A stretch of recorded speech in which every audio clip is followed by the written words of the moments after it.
I els tramvies antics, el tramvia de fusta groc, que passava just per davant d'una casa i el tramvia estava quasi la mà per la finestra i tocava el tramvia quan passava.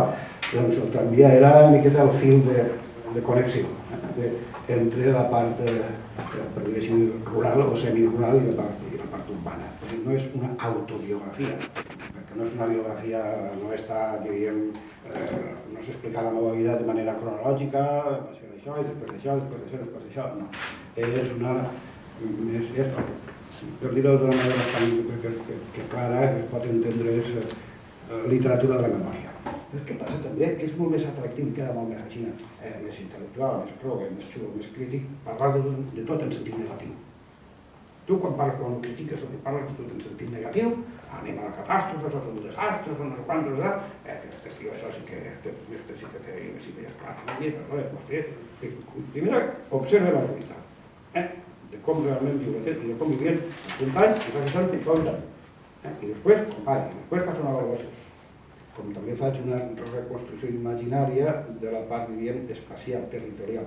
Tot aquell territori que jo ja he conegut com a horta perfectament elaborada, etc. Això també té una història. També té una història des que això formava part de la gran plana inundable o inundada que hi havia entre el Túria i el Xúquer. Es van reomplint i m'imagine, o em pregunte, qui va ser el primer que va cultivar aquella terra. Bé, això sí que són ja elucubracions meues, però no enganya ningú, està clar que no sé com claríssim que és. He tret a fora, cap a fora, moltes de les coses que jo portava dins, no totes, tampoc he estat tot comptat, coses que no vull comptar. I per altra banda, en sentit, diguem, sí que trobar-me més ple perquè estic... El resultat final, no ho hauria de dir, però bueno, m'ha produït una certa descans, i una certa satisfacció, com diuen, ja està. Tindrà els seus defectes, ho podia haver fet millor, però ja està. Al final, ja està. Estic relativament, sempre tot és relatiu, perquè al final, quan passa un temps, mai està satisfet el llibre que ja s'ha escrit, això és automàtic, perquè sempre penso que ho podia haver fet millor. No sé si encara poder aprendre, deixar de ser aprenent algun dia, espero que no.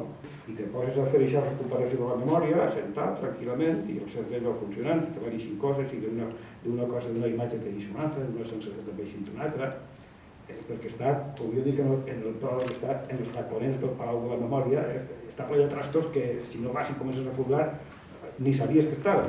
Si puc en els pròxims mesos reconnectar, per mi, reconnectar en aquells anys, m'ha costat molt temps.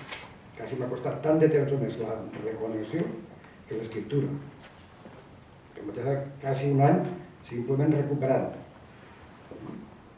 Això, molt toca, posa la taula en un paper, recordes d'una cosa, de la puntes, o un altre, això te porta una altra, això una altra, i moltes coses que ni sabies que estaven allà dins, doncs, tornen a aparèixer. Si puc fer aquesta connexió en els anys a partir dels meus 15 anys o per ahir, doncs és possible que me torni a decidir a fer un segon volum, que també és interessant, no?